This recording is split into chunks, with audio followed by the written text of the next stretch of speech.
Com essa estrutura que nós temos aí, não vai mudar, infelizmente. Ou seja, as ruas vão se frustrar. Nós temos um sistema tão petrificado que ele é imune à mudança. E aos três poderes eu estou me referindo. Tanto ao legislativo, ao judiciário e ao executivo. Eles não querem ouvir, eles, ao contrário, acham que os protestos estão incomodando, eles querem voltar tudo ao normal. O que eu constato é que bastou o povo sair das ruas para o Congresso novamente sair dos trilhos. Depois de chegar à sede do Conselho Regional de Medicina do Estado de São Paulo, o grupo voltou pela Rua da Consolação até a Avenida Paulista. Saldiva, você que é médico, o que você acha desse?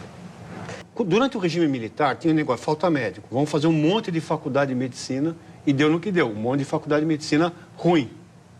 Então, acho que o Revalida devia ser aplicado também para os médicos brasileiros que trabalham aqui para saber se, de fato, essas faculdades têm que fazer. Eu estou implicado.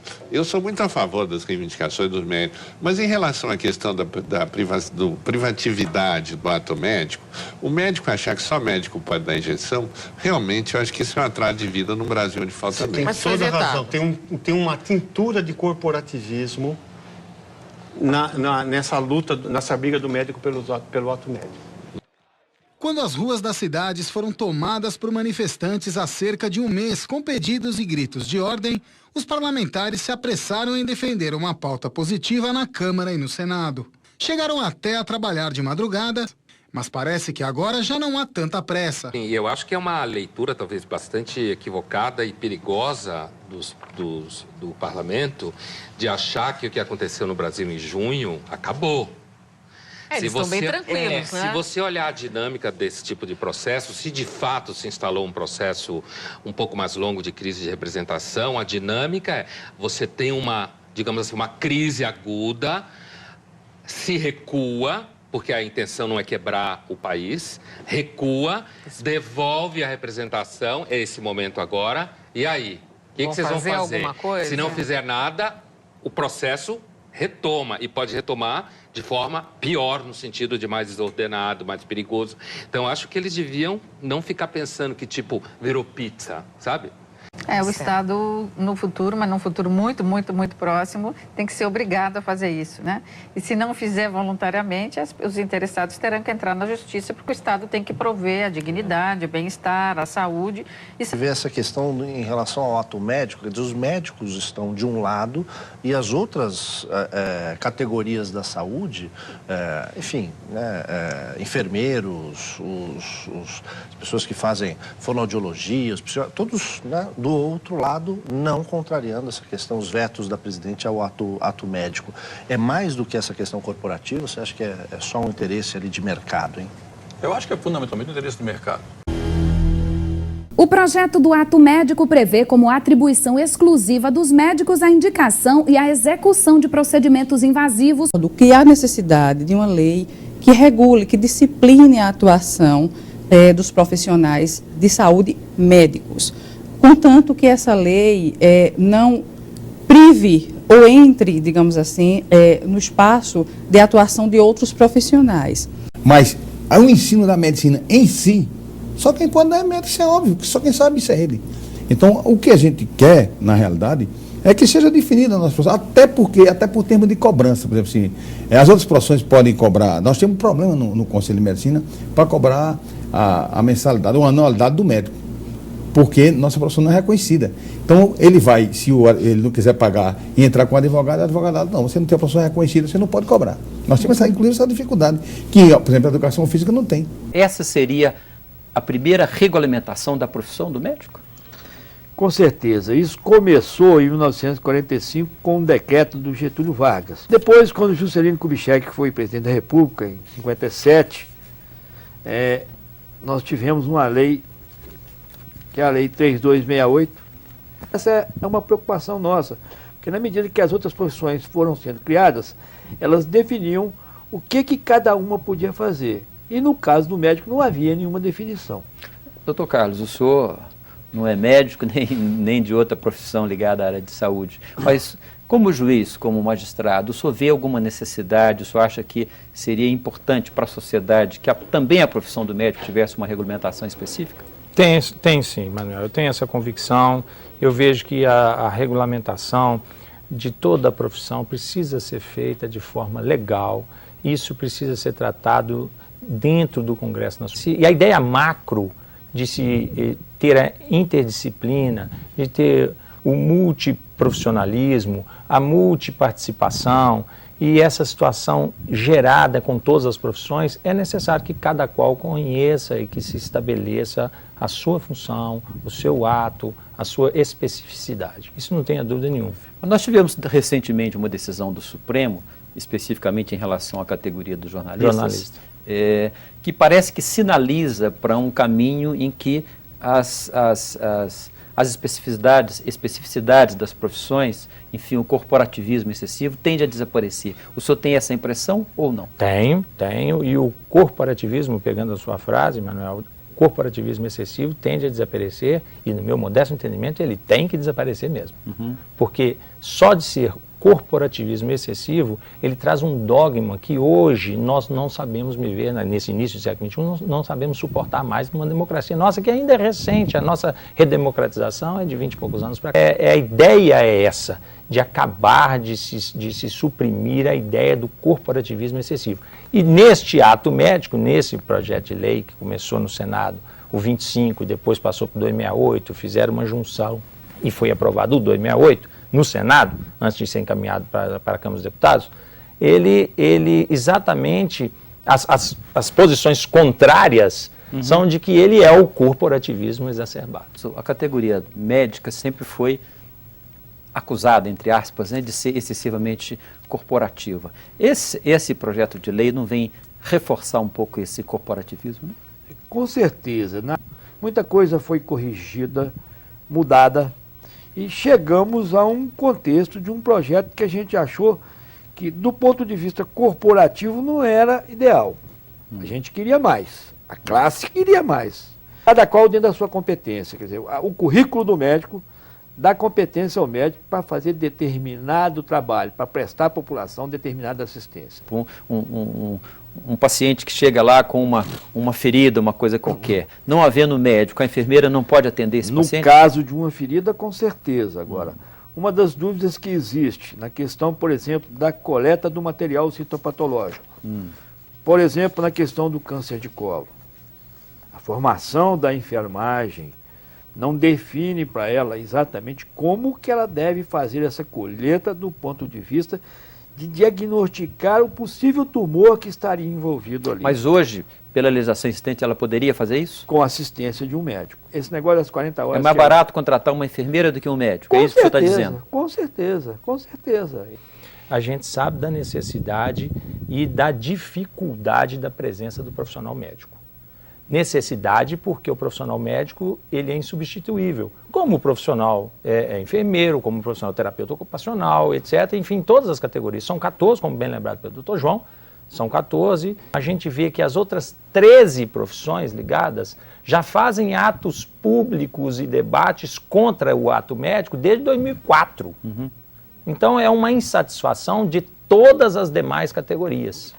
O que demonstra que não é só problema de mercado, e sim problema também da estrutura de tratar. Porque o nosso sistema é bicameral, começou no Senado, passa para a Câmara e agora retornou por causa de 11 pontos que foram modificados. Foram modificados, ou suprimidos, ou criados, ou apenas modificados no projeto na Câmara dos Deputados. 11 pontos. Então é uma reserva de mercado, mas é também a atenção àquela população e principalmente a mais necessária, muito mais necessária em prol da comunidade. Porque a ideia macro é relacionada com o SUS na Constituição Federal. Trazido que foi em 88 para cá, nós temos 21 anos só de SUS. Então essa ideia macro trazida com o SUS precisa trazer na multiprofissional, na situação multiprofissional, interdisciplinar, como diz o Dr. João, todos precisam de todos, o médico não vai fazer o que a enfermeira faz, mas precisa de todo mundo. Hoje nós trabalhamos com equipe multiprofissional. Todos precisamos de todos, cada qual na sua seara, dentro da sua formação curricular. A questão é, sobretudo, de formação curricular na competência de cada um. Na hora que isso ficar bem assentado, nós vamos trabalhar junto de mão dada. Quem vai ganhar é a população. A ideia de ser multidisciplinar, isso não se foge mais, isso é ponto pacífico nos dias odiernos, não há dúvida nenhuma disso. Agora, que vai trazer essa ideia que os profissionais não admitem mesmo a história do paramédico e não devem mesmo, porque cada um, como diz o doutor João, adquiriu o seu espaço, está no seu espaço, está na sua necessidade, na sua especificidade. Paramédico seria um indivíduo de nível secundário que trabalha junto com a equipe médica, não é o profissional de nível superior. Mas eu acho que o projeto aprovado, ele vai simplesmente definir competências sem invasão. E, sobretudo, dá a possibilidade ainda maior de nós trabalharmos juntos, desfazendo essas questões menores, que eu acho que são menores mesmo, e que esse é o grande mérito do projeto, nós estamos discutindo, né? Tendo a oportunidade de discutir com o juiz, a visão jurídica, os profissionais... A sociedade está participando mais. A sociedade está participando, está procurando entender isso. No acordo que se foi construindo, que levou à unanimidade nessa casa e por ampla maioria na Câmara, com exceção de um ponto, embora a votação lá na Câmara tenha sido de 262 a 90 e poucos votos, foi por ampla maioria. Diz que nós reconhecemos todas as legislações e respeitamos e respeitaremos, não há desrespeito nenhum, nada vai mudar. E a área invasiva também é muito importante citar que, em se tratando de uma área invasiva, é necessário o conhecimento médico. Invasiva seria, por exemplo, a sua especialidade, a acupuntura é invasiva? É invasiva. É considerado invasiva? É considerado invasiva. O que não é possível é aquele que tem um plano de saúde e tem condições de pagar uma consulta particular, que são raros nesse país, mas que tem plano de saúde, vá a um médico. Na atenção básica, ele não seja atendido por médico. 30% das equipes de saúde da família nesse país já funcionam sem médico. Se não é o da Câmara, se é o do Senado, se volta, e se o Senado volta, isso não é competência minha, e penso que nem dos senhores. A competência é dos senadores. Eles vão decidir se vão votar o projeto do Senado inicial, o projeto da Câmara que veio, os dois em conjunto com o que é melhor de cada um. Não depende mais dos médicos isso. Isso está nas mãos do Senado e nós confiamos na sabedoria e na experiência do Senado brasileiro. Muito obrigado, senhor. Senhor Roberto Luiz de Ávila, essa audiência pública ela foi aprovada por unanimidade da Comissão de Constituição e Justiça. Iniciou por um requerimento de um senador legitimamente eleito, empossado e no exercício das suas prerrogativas constitucionais. Portanto, não se trata de tramadas audiências públicas.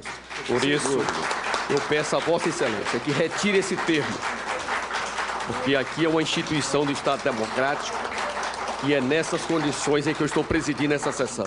Que não vai criticar nenhum governo especial, porque nesses 25 anos passaram governos diferentes, principalmente no acesso e na abrangência de serviço público de qualidade para a maioria da população. A pauta específica das entidades médicas, ela tem seis itens, né? Um é o reafirmar a importância do Revalida. A outra é os 10% da receita do governo federal para aplicação na saúde. Existe a emenda constitucional 29, que regulamentaria 10% para a receita. Né? Nós temos uma legislação que ampara que o enfermeiro pode fazer a solicitação, por exemplo, de exames e de medidas diagnósticas mediante protocolos instituídos nas unidades de saúde. Certo. E como é o caso, né, nós temos protocolos do Ministério da Saúde. Fábio, como tu sabes, por exemplo, assim, ó, existem ambiguidades. Então, assim, ó, eu concordo contigo porque eu li em relação a essa situação, mas diz que vai dar garantia em relação a algumas profissões. Mas então deveria dizer quais são essas garantias. As regulamentadas em cada profissão.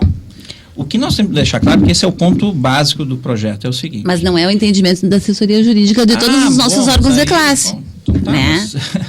Né? Tá. Hoje, fere até mesmo a autonomia do usuário. O usuário ele pode escolher qual profissional ele vai querer consultar. Por exemplo, se ele quer consultar com o nutricionista, ele vai lá, escolhe e vai consultar com o nutricionista. E está escrito aqui que ele não vai poder mais fazer isso? Não é que ele não possa, mas ele terá que ser encaminhado pelo médico ao nutricionista. Né? Então, assim, ó, aí ele precisa passar primeiro. Sim, está dito. Aonde que está dito aqui? Existe uma relação vertical. Aonde que está dito aqui que o médico vai... Isso ocorre em planos de saúde. Aí não está dito que não pode, mas está dito que pode. Sim, então vale o que está dito, não vale o que não está dito. No princípio da integralidade, e no princípio da integralidade, nós vale o que está na lei, nós estamos discutindo a lei. Eu só queria... O que ela não pode, com o ato médico, é fazer diagnóstico de patologia, porque ela não é médica, não estudou para fazer os diagnósticos diferenciais. Que os médicos teriam o privilégio, só eles, de fazer determinados procedimentos, até chegou-se a falar que com a aprovação a acupuntura e... Nós, de outras profissões da área de saúde, nos unimos de alguma maneira para lutar contra a aprovação de vários ali incisos, artigos, porque havia sim um perigo muito grande e há ainda algum perigo. A gente pedia, veta Dilma, veta esse projeto de lei, porque tem alguns itens aí que teriam que ser vetados de fato, que não poderiam ser aprovados. Esse era o inciso mais importante a ser vetado nesse artigo 4, referente às atividades privativas do médico, pois formulação de diagnóstico nosológico e prescrição terapêutica não é algo privativo do médico, não. A presidente aceitou a sugestão de veto e vetou.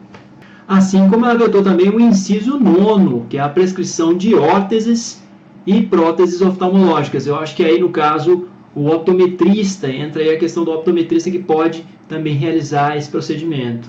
Com a Maria do Socorro de Souza, que é presidente do Conselho Nacional de Saúde, e também com Irã Augusto Cardoso, presidente do Conselho Regional de Medicina aqui do Distrito Federal. Boa noite aos dois.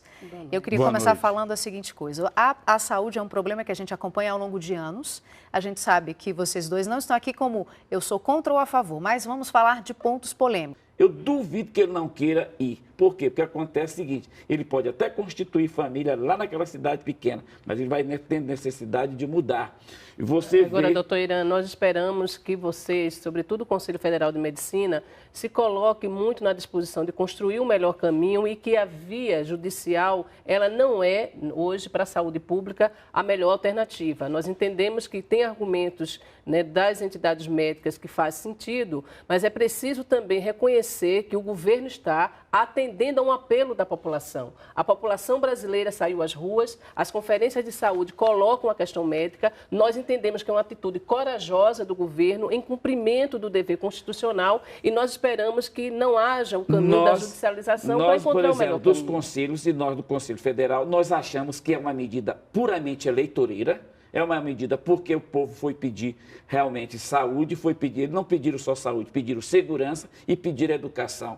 Então, isso aí está no contexto. E essa coisa, por exemplo, de dizer que foi à rua pedir saúde, foram pedir saúde porque os hospitais, principalmente no Distrito Federal, estão sucateados, falta condições de funcionamento. Nós temos, por exemplo, o governo criou umas UPAs nas capitais, aonde, por exemplo, nós aqui em Brasília, nós temos uma estrutura física excelente dos centros de saúde, onde realmente não está sendo aplicado o dinheiro, e cria UPAs para quê? Se nós temos uma rede física de hospitais e de centros de saúde que funcionam muito bem. Ceilândia, no Distrito Federal. E o caso Adriana foi parar na polícia e essa não é a primeira vez que a médica se envolve nesse tipo de confusão. Uma acompanhante tenta intervir, mas a médica não se acalma.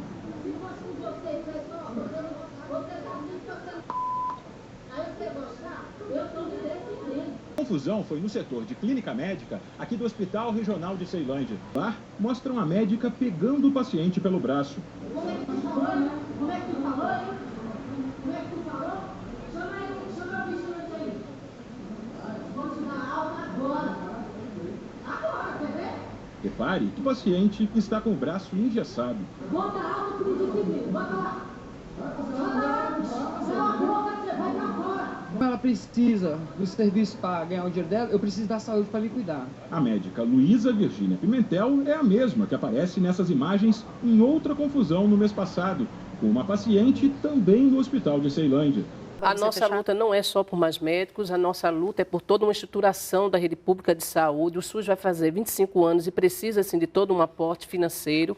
A nossa luta também é por 10% da receita bruta corrente da União, para garantir cerca de 40 bilhões a mais de investimento na saúde pública, e a nossa bandeira também pela carreira dos profissionais do SUS. E quero colocar também para a população, né, que, mais uma vez, a saúde pública é assunto nacional, está na agenda nacional, e a gente precisa de resposta, e a população precisa, sim, acompanhar. Tem um projeto no Congresso, do deputado Arlindo Quinaglia, para não abrir novas faculdades no Brasil? Sim.